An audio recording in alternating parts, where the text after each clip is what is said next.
Right now at 6, 3 years after 2 men were shot and killed inside a Louisville Roosters restaurant, a jury has reached a verdict in the case of the man who pulled the trigger.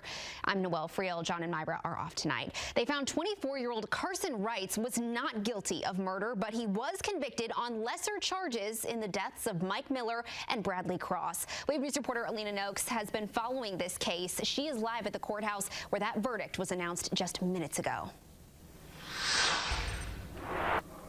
Noelle, that's right. The jury did not find Karson Reitz guilty of murder. Instead, they returned convictions on lesser charges of second-degree manslaughter. He also only was found guilty on one of the 3 charges of wanton endangerment he faces. And while we await reaction from the courtroom, I want you to take a look at the final arguments the jury had to consider before they went into deliberations for that verdict.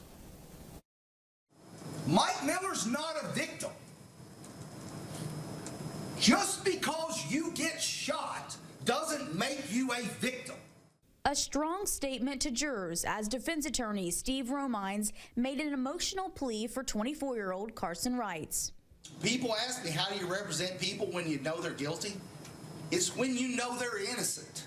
It's what keeps you up all night. Throughout his closing statements, Romines tried to sow reasonable doubt. Miller's sordid history coupled with claims of bias and a botched investigation. But prosecutors argued that was all irrelevant. They argued only the period between when the Reitz family walked in the door of Roosters to when Karson Reitz walked away in handcuffs carried any weight at all. They want to distract with Miller, bad guy.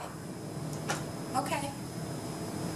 You still can't kill him. That death, one the prosecution continued to stress, was intentional. He went over there with the intent to pull that gun because of the hatred for Mike Miller. And Bradley Cross, a beloved husband and father, lost his life too.